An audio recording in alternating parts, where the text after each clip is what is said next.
Hello students, welcome back to my YouTube channel. My name is Sushil and today I am going to discuss with you vapor pressure, Raoult's law, ideal and non-ideal solutions. So please see this video till end and don't forget to like, share and subscribe my channel. Dear students, today we are going to study the first topic, vapor pressure for 12th class. Vapour pressure, vapour pressure वाष्पों का दाब, वाष्पों का दाब, कितना pressure vapours exert करते हैं। एक example लेते हैं।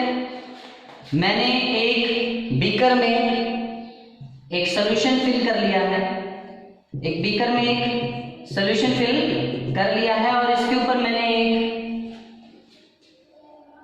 कवर रख दिया है ताकि ये ढका रह जाए। अब ये एक वोलेटाइल सॉल्यूशन है। वोलेटाइल सॉल्यूशन, वोलेटाइल सॉल्यूशन वो होता है जिसके वेपर्स बन सकते हैं। अब इधर देखिए, सपोज कीजिए पहले इसका एक वेपर बना, फिर दूसरा, फिर तीसरा, तो क्या मैं अभी ये देखूं कि इन वेपर्स ने कितना प्रेशर इस पर लगाया है? वो वेपर प्रेशर होगा? नहीं, बिल्कुल भी नहीं। वेपर प्रेशर कब मेजर किया जाता है? देखिए ध्यान से, शुरुआत में एक वेपर बनेगा, फिर दूसरा, फिर तीसरा, चौथा, पांचवा, छठा, एक स्टेज ऐसी आएगी जब नंबर ऑफ वेपर्स फिक्स हो जाएंगे, यानी कि एक डायनामिक इक्विलिब्रियम बन जाएगा लिक्विड या सॉल्यूशन के और वेपर्स के बीच में। उस स्टेज पर क्या होगा? रेट ऑफ इवेपोरेशन, इवेपोरेशन की जो स्पीड है वो इक्वल हो जाएगी रेट ऑफ कंडेंसेशन, कंडेंसेशन की स्पीड है। जिस स्पीड से वेपर बन रहे हैं उसी स्पीड से वेपर लिक्विड फॉर्म में कन्वर्ट हो जाएंगे। उस स्टेज पर नंबर ऑफ वेपर्स फिक्स हो जाएंगे। उस स्टेज पर मेजर किया गया प्रेशर वेपर प्रेशर होगा। ऐसे इसे मेजर कैसे करना है वो समझिए एक बार। सपोज कीजिए इस कंटेनर को पूरी तरह से सील कर रखा है और यहां से इसे कनेक्ट कर दिया है एक प्रेशर मेजरिंग डिवाइस मैनोमीटर से। इसमें मर्करी फील्ड है।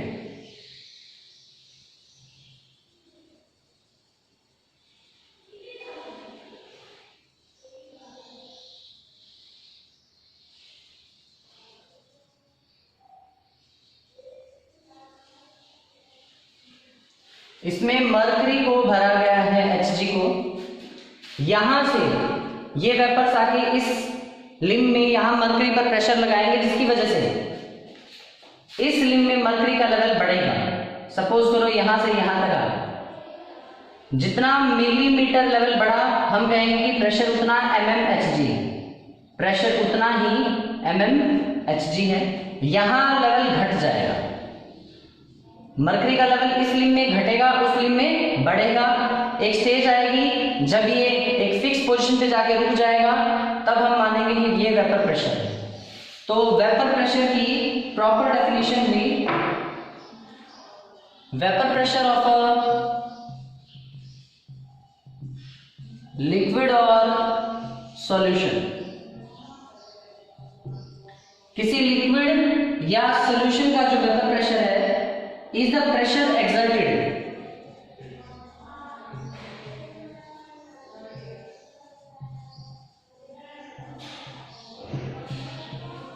by the vapors, ये वेपर्स के द्वारा लगाया गया प्रेशर है। लेकिन कौन से वेपर्स? जो सॉल्यूशन के या लिक्विड के साथ इक्विलिब्रियम में, in equilibrium with the solution और लिक्विड, जो लिक्विड या सॉल्यूशन के साथ इक्विलिब्रियम में है एट अ पर्टिकुलर टेम्परेचर।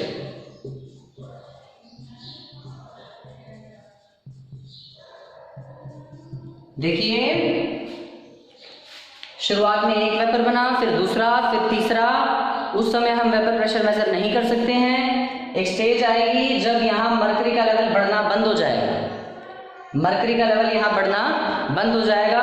उस स्टेज पर हम ये समझ जाएंगे कि यहाँ पर नंबर ऑफ वेपर फिक्स हो चुके हैं। जितना स्पीड से वेपर बन रहे हैं उतनी ही स्पीड से वेपर लिक्विड फॉर्म में भी आ रहे हैं। डायनामिक इक्विलिब्रियम सेट हो गया है। Rate of evaporation rate of condensation के इक्वल हो गया है। उस समय पर जितना इस लिम में मरकरी का लेवल राइज हुआ होगा वही वेपर प्रेशर कहलाएगा। ठीक है, ये है वेपर प्रेशर। और जो सब्सटेंस, जो लिक्विड सॉल्यूशंस वेपर बनाते हैं उन्हें हम वोलेटाइल सॉल्यूशन कहते हैं। और ये जो डिवाइस यूज किया गया था, ये मैंने अभी वर्बली बोला भी था, इसे मैनोमीटर कहेंगे। किसी भी लिक्विड सॉल्यूशन का वेपर प्रेशर मेजर करने के लिए जो डिवाइस यूज हो रहा है वो कौन है? मैनोमीटर है। अब हमारा जो अगला टॉपिक है, इसी में वेपर प्रेशर को अफेक्ट करने वाले फैक्टर्स कौन से फैक्टर्स हैं जो ये डिसाइड करेंगे कि वेपर प्रेशर ज्यादा होगा या कम होगा।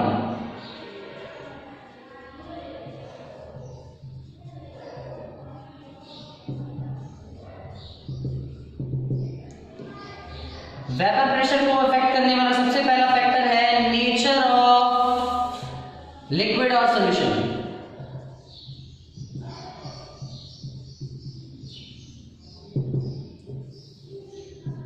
लिक्विड का या सॉल्यूशन का नेचर, ये कैसे डिसाइड करता है वेपर प्रेशर को? देखिए जरा। नेचर का मतलब होता है अंदर की forces. Nature in chemistry stands for interparticle forces.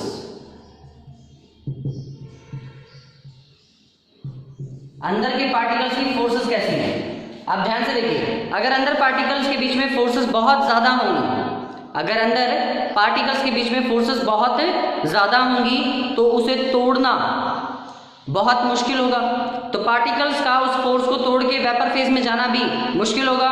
Come particle vapour phase में जाएंगे, कम प्रेशर लगाएंगे, वेपर प्रेशर कम होगा। ठीक है, तो इसे कुछ इस तरह से लिख रहा हूं मैं। स्ट्रॉन्गर द इंटरपार्टिकल फोर्सेस,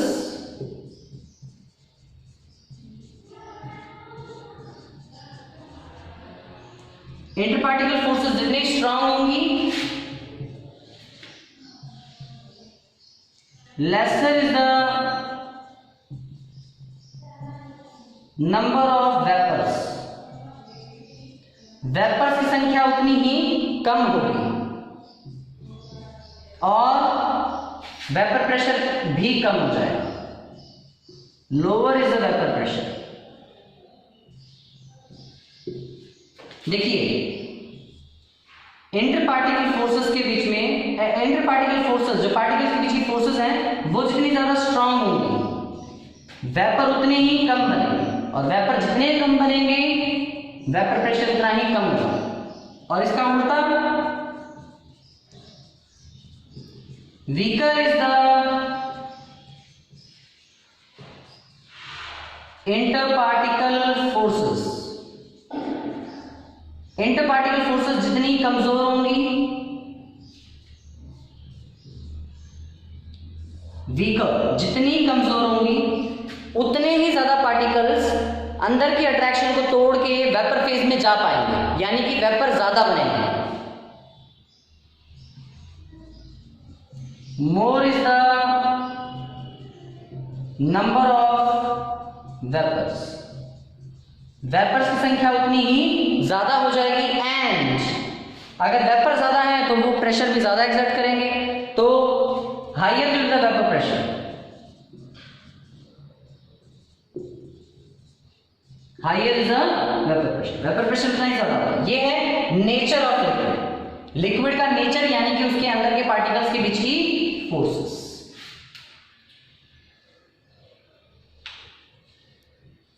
देखिए इसका एक एग्जाम्पल है। एग्जाम्पल ये है कि vapour pressure of ether is greater than ethyl alcohol,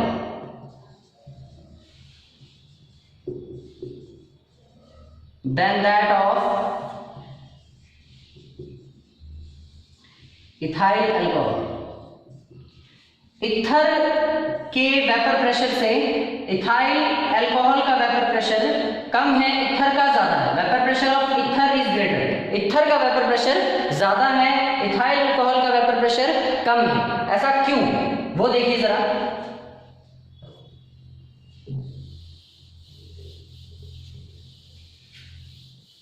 ethyl alcohol का फॉर्मूला होता है C2H5OH।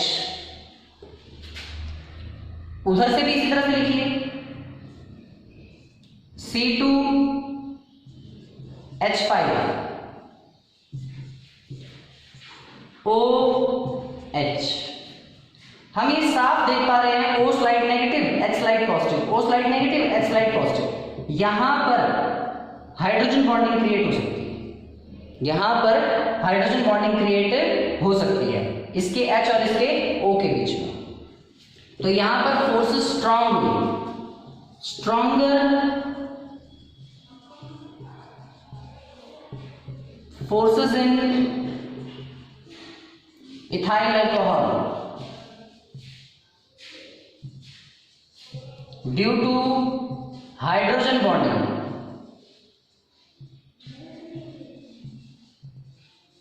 हाइड्रोजन बॉन्डिंग के कारण इथाइल अल्कोहल में फोर्सेस स्ट्रांग हो जाएंगे। जबकि अगर हम बात करें ईथर की, वो देखिए जरा CH3O CH3, यहां किसी भी तरह का नेगेटिव और पॉजिटिव पोल क्रिएट नहीं हो पा रहा, और क्योंकि नेगेटिव और पॉजिटिव पोल क्रिएट नहीं हो पा रहा तो एक ईथर और दूसरे ईथर के मॉलिक्यूल के बीच में वीक वैन डर वाल या वीक डिस्पर्सन फोर्सेस होंगी, weaker forces.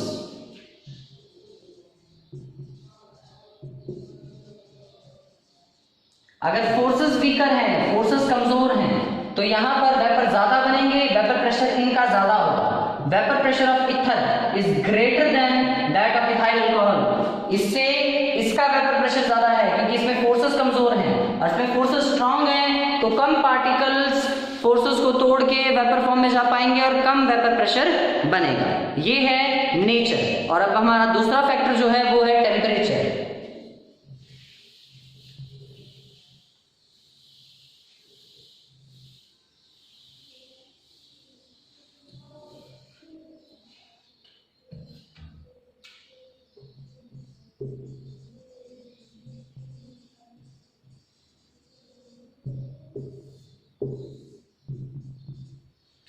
Temperature basically vapour pressure के डायरेक्टली प्रोपोर्शनल होता है, क्योंकि अगर टेम्परेचर बढ़ेगा तो पार्टिकल्स की एवरेज काइनेटिक एनर्जी भी बढ़ेगी, वो और ज्यादा तेजी से मूव करेंगे, और ज्यादा तेजी से वो मूव करेंगे, दे विल मूव फास्टली, और वो अपने बीच की अट्रैक्शन की फोर्स को तोड़ देंगे, जिसके कारण वो आराम से वेपर फेज में जा पाएंगे, बड़ी आसानी से वो वेपर फॉर्म में जाएंगे। और अगर वेपर फॉर्म में ज्यादा पार्टिकल्स आएंगे तो वेपर प्रेशर भी ज्यादा लगेगा। देखिए ऑन इंक्रीजिंग दी टेम्परेचर, अगर आपने टेम्परेचर बढ़ा दिया है, on increasing the temperature average kinetic energy of particles increases, particles की एवरेज काइनेटिक एनर्जी बढ़ जाती है,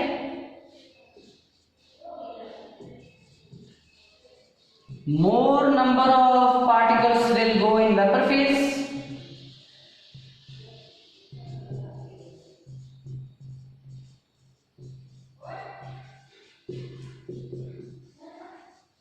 ज्यादा पार्टिकल्स वेपर फेज में जाएंगे and hence more will the vapour pressure.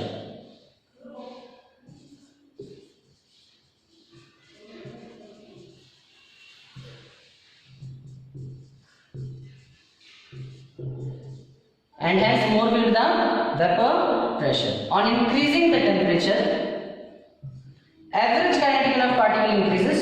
Average kinetic energy particle की बढ़ जाती है and more number of particle will go in vapor phase.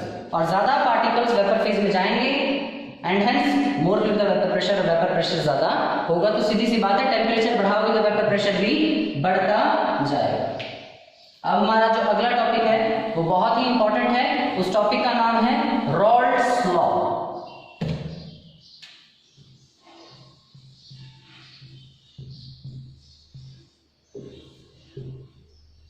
ये लॉ कहता है कि एक, पहले मैं कुछ सिंबल्स लिख रहा हूं वो समझ लीजिए फिर लॉ समझते हैं. PA है partial vapour pressure of solvent in the solution. Solution में सॉल्वेंट का पार्शियल वेपर प्रेशर जो है उसे PA से दिखाते हैं. PB है partial vapour pressure of solute in the solution. Solution में सॉल्यूट के पार्टिकल्स का पार्शियल वेपर प्रेशर. P0A है vapour pressure of pure solvent. P0B है vapour pressure of pure solute. XA है मोल फ्रैक्शन ऑफ सॉल्वेंट. XB है मोल fraction of solute in solution. ये दोनों solution में मोल फ्रैक्शन को रिप्रेजेंट कर रहे हैं. ये दोनों प्योर फॉर्म में कंपोनेंट्स जब अलग अलग थे तब उनका जो वेपर प्रेशर था उसे एक्सप्रेस कर रहे हैं. और ये जब वो दोनों मिक्स हो चुके हैं और सॉल्यूशन में उनके पार्ट्स के हिसाब से प्रेशर कितना है ये उसे एक्सप्रेस कर रहे हैं. ये पार्शियल वेपर प्रेशर क्या है वो समझाता हूं मैं आपको. देखिए सपोज कीजिए मैंने आपको एक होमवर्क दिया है और मैंने कहा है 100 पेजेस लिखने हैं. मेरे पास 2 स्टूडेंट हैं. मैंने दोनों को कहा, एक स्टूडेंट ए है एक स्टूडेंट बी है. दोनों को मैंने कहा 1 रुपी पर पेज आपको मिलेगा. दोनों को 50-50 पेजेस लिखने हैं. तो इसको रुपए मिलने चाहिए 50 और इसको भी मिलने चाहिए 50. लेकिन इसकी तबीयत खराब हो गई और ये 30 पेजेस लिख के चला गया. अब बाकी इसने कितने पेजेस लिखे 70, क्योंकि मुझे तो मेरा काम चाहिए पूरा एक दिन में 100 पेजेस चाहिए. तो इसने 70 पेजेस लिखे. तो मैंने आते ही अगले दिन दोनों को 50-50 रुपीज दे दिए. क्या सही किया? नहीं, बिल्कुल भी सही नहीं किया. क्यों? क्योंकि पैसे काम के हिसाब से मिले थे, पार्ट्स के हिसाब से मिलने थे कि उन्होंने काम का कितना हिस्सा कवर किया है, वर्क के कितने पार्ट्स उन्होंने कवर किए हैं. अब आप देखिए जरा, ए ने 70 पार्ट्स काम पूरा किया है, बी ने सिर्फ 30 पार्ट्स काम पूरा किया है. तो बी को ₹30 मिलने चाहिए और ए को ₹70 मिलने चाहिए. ये हुआ पार्ट्स के हिसाब से मनी डिस्ट्रीब्यूशन, वर्क के पार्ट्स के हिसाब से मनी डिस्ट्रीब्यूशन. इसी तरह से एक सॉल्यूशन में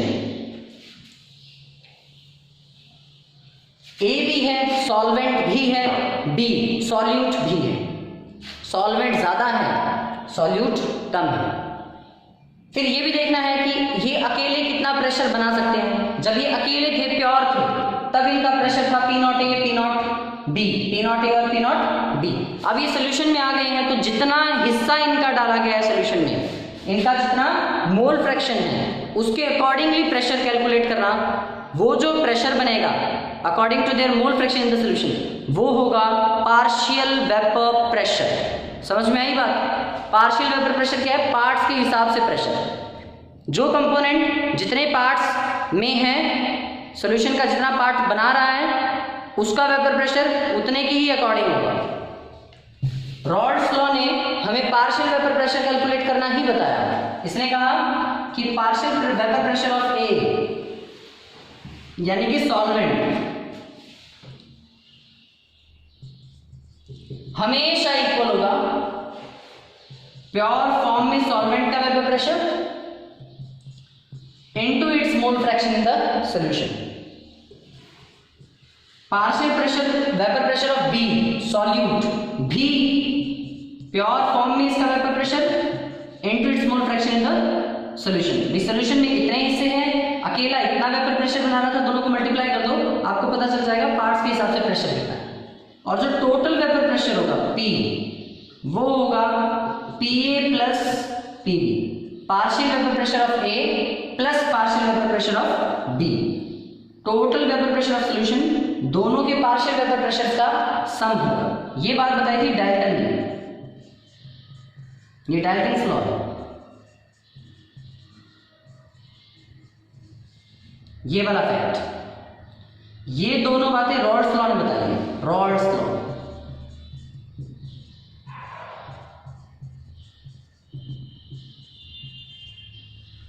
ठीक है, अब देखिए तो जो total vapour pressure of solution है P,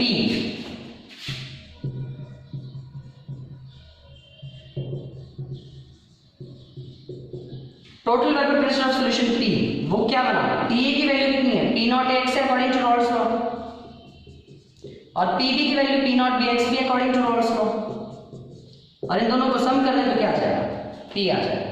तो रॉल्स लॉ के अनुसार पार्शियल वेपर प्रेशर क्या है, according to Raoult's law partial vapor pressure of any component, वो कंपोनेंट चाहे सॉल्वेंट हो या सॉल्यूट हो, कोई भी कंपोनेंट हो, is equal to the vapor pressure of that component in pure form। Pure form में उस कंपोनेंट का वेपर प्रेशर मल्टीप्लाइड बाय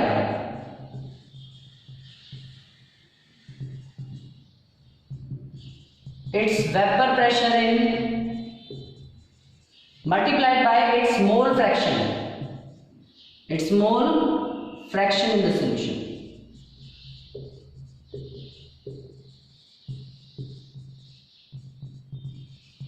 भी किसी भी कंपोनेंट का हमें अगर पार्शियल प्रेशर निकालना है तो वो किसके इक्वल है, प्योर फॉर्म में उस कंपोनेंट का वेपर प्रेशर मल्टीप्लाइड में उसी कंपोनेंट का सॉल्यूशन में मोल फ्रैक्शन। प्योर फॉर्म में वेपर प्रेशर मल्टीप्लाई में उसी प्योर फॉर्म में वेपर प्रेशर मल्टीप्लाई में उसी कंपोनेंट का सॉल्यूशन में mole fraction partial vapour pressure के इक्वल हो जाएगा। तो ये है Rawls law. I am repeating the topic again. Rawls law के अकॉर्डिंग पार्शियल वेपर प्रेशर जो है PA और PB किसी भी कंपोनेंट का वो इक्वल होता है उस कंपोनेंट का प्योर फॉर्म में vapour pressure into its mole fraction in the solution, उस कंपोनेंट का प्योर फॉर्म में vapour pressure into its mole fraction in the solution. ठीक है, ये सारी चीजें एक स्पेसिफिक टेम्परेचर पर मेजर की जाती हैं, at a constant temperature, at a constant temperature. ये है हमारा रॉल्स लॉ। रॉल्स लॉ को स्पेशल केस माना जाता है हेनरीज लॉ का। देखिए कैसे, ये क्वेश्चन भी कई बार आता है, सीबीएसई के एग्जाम्स में पूछ लेते हैं। Rawls law a special case of Henry's law.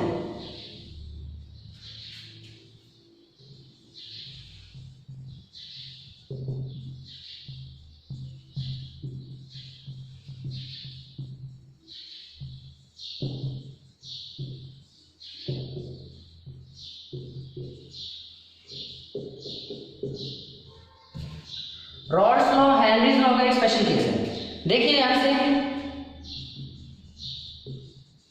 Henry's law हमने पढ़ा था, ये कब अप्लाई होता है, is applied in case of gas in liquid solutions. और हेनरी लॉ में हम ये बात क्लियर कर चुके हैं कि जो पार्शियल प्रेशर होगा किसी भी कंपोनेंट का, वो या गैस का पार्शियल प्रेशर, वो डायरेक्टली प्रोपोर्शनल होगा मोल fraction of that is gas in solution. और अगर हम ये प्रोपोर्शनलिटी का साइन हटाते हैं तो यहाँ पे हमें KH लेना पड़ेगा। ये KH यहाँ पे हेनरीज कांस्टेंट है।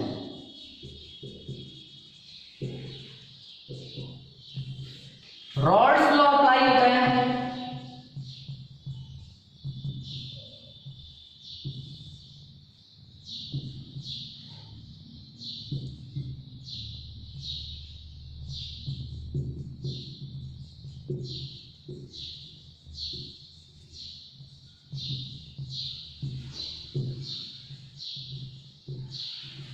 लिक्विड्स एंड लिक्विड्स, ये किस केस में अप्लाई होता है?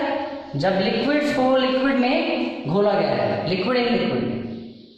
देखिए अब ये लॉ क्या कहता है? Partial pressure of any component will be equal to vapour pressure of that component its mole in its pure form into its mole fraction. तो ये बात हमें बिल्कुल क्लियर है कि ये तो एक कांस्टेंट, ये क्या है? क्यों? क्योंकि ये है प्योर फॉर्म में वेपर प्रेशर। प्योर फॉर्म में वेपर प्रेशर कांस्टेंट रहता है, P naught A being constant।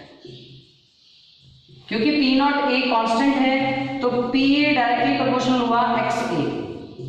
Partial vapour pressure of component mole fraction of that component के डायरेक्टली प्रोपोर्शनल हुआ। और यहां पर भी तो यही हो रहा है, ये कांस्टेंट है, इसे हटा दें।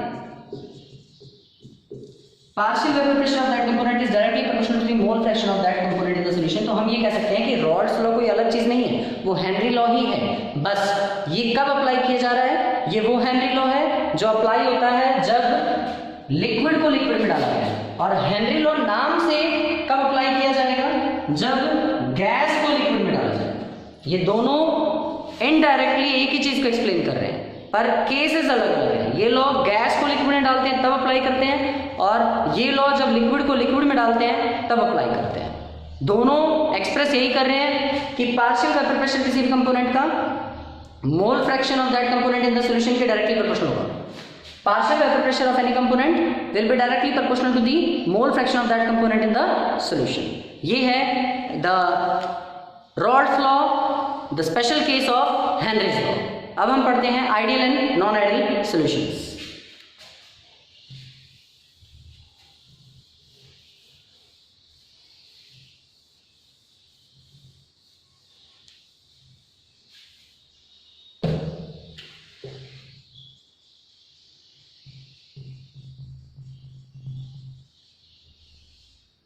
आइडियल सॉल्यूशंस की बात करते हैं।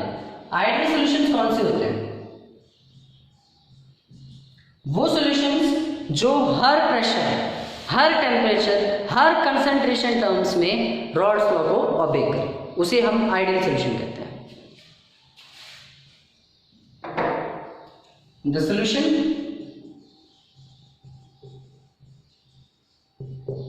which obeys Raoult's law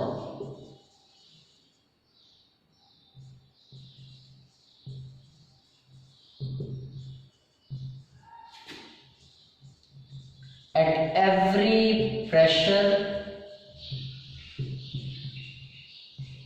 temperature and concentration conditions। जो हर प्रेशर, टेम्परेचर और कंसंट्रेशन कंडीशंस पर रॉल्स लॉ को ओबे करे, उसे हम नाम देंगे आइडियल सॉल्यूशन। अब देखिए जरा,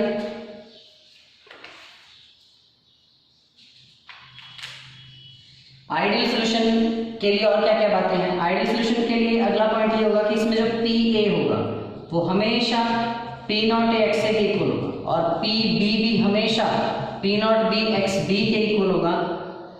यानी कि पार्शियल वेपर प्रेशर हमेशा pure vapour pressure of that component in its mole fraction into its mole fraction के इक्वल होगा। और जो नई इंटरैक्शन क्रिएट होगी, AB interaction,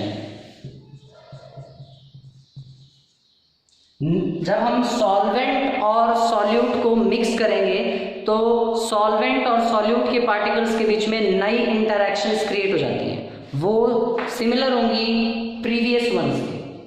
AB interactions are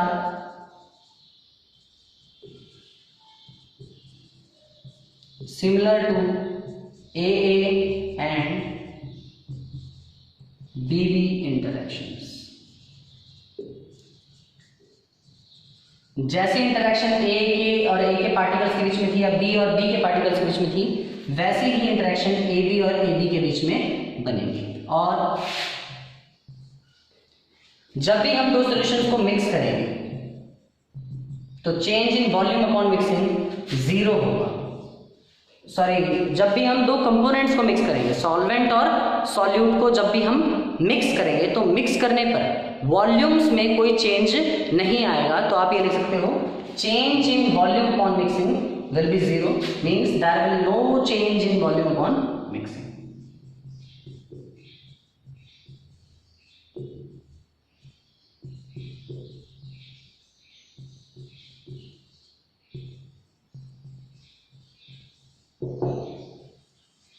अब आगे देखिए,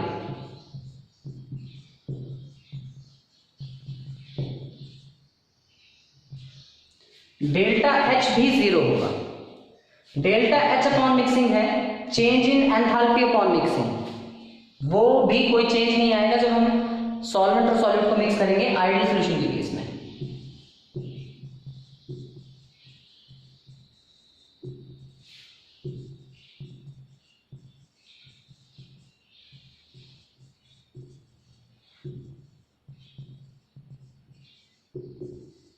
एंथैल्पी में मिक्सिंग करते वक्त कोई चेंज नहीं आता। अब आगे देखिए,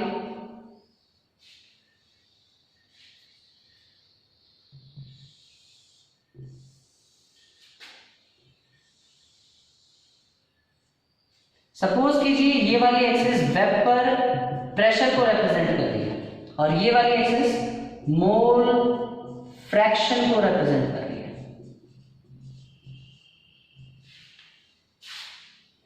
अब देखिए, ये वाली एक्सिस प्योर सॉल्वेंट के लिए है, ये प्योर सॉल्यूट के लिए है। यहां अकेले सॉल्वेंट का मोल फ्रैक्शन 1 है और सॉल्यूट का 0 है। यहां सॉल्यूट का 1 है मोल फ्रैक्शन और सॉल्वेंट का मोल फ्रैक्शन 0 है।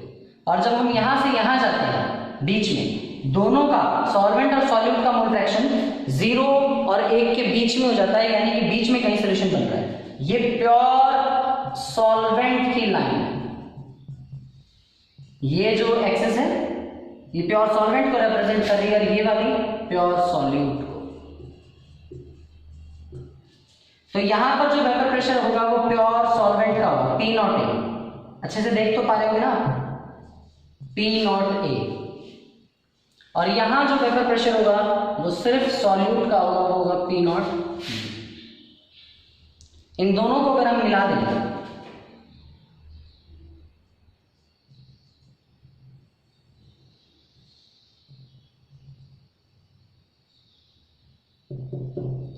ये बना PA, partial vapour pressure of the solvent, वो इक्वल होगा P0A XA।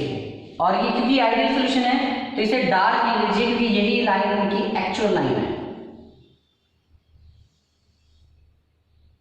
ये PA इक्वल है P0A XA की, ये लाइन ऐसा रिप्रेजेंट कर रही है। और ये वाली लाइन जो होगी, जो P0B से निकल कर आएगी, बिल्कुल स्ट्रेट बननी चाहिए, बिल्कुल स्ट्रेट लाइन आनी चाहिए, ठीक है। और ये होगी PB that is equal to P0B XB।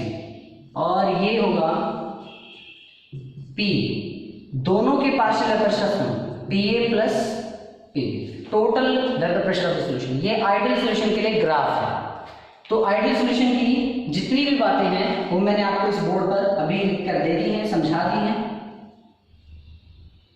आगे देखिए, जो सॉल्यूशन रॉल्स लॉ को ओबे नहीं करेंगे उन्हें हम कहेंगे नॉन आइडियल सॉल्यूशंस।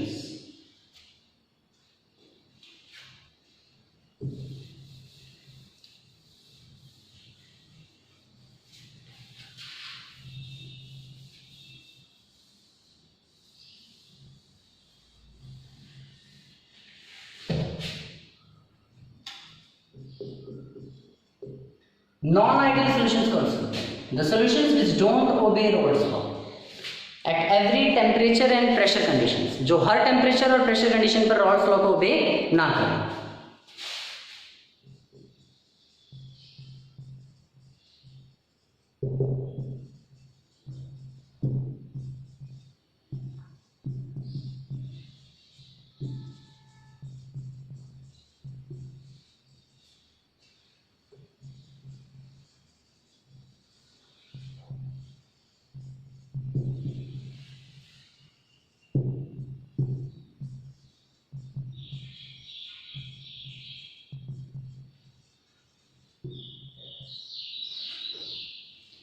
ये वो सॉल्यूशंस हैं जो Raoult's लॉ को ओबे नहीं करते हर टेम्परेचर और प्रेशर और कंसंट्रेशन कंडीशंस पर। देखिए ध्यान से, इनमें क्या होगा, पी ए इक्वल नहीं होगा P naught A X A, और पी बी भी इक्वल नहीं होगा P naught B X B के। Change in volume upon mixing भी जीरो नहीं होगा, either it will be greater than 0 or smaller than 0, it will not equal to the 0, और change in enthalpy upon mixing भी 0 नहीं होगा। और इसमें जो नई इंटरेक्शन बनेंगी AB वो पुराने इंटरेक्शन AA और BB के सिमिलर नहीं होंगी, या तो उनसे स्ट्रॉन्गर होंगी या उनसे वीकर होंगी।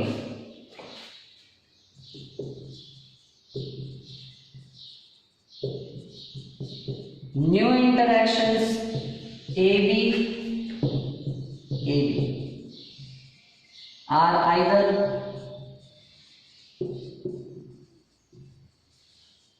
stronger or weaker than AA and BB interactions। AA interaction जो प्योर सॉल्वेंट में थी,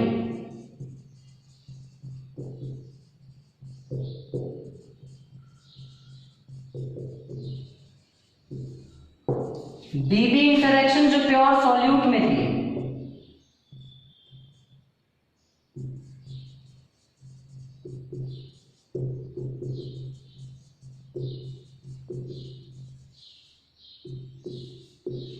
AB जो सॉल्यूशन में है, जो सॉल्यूशन में इंटरेक्शन है वो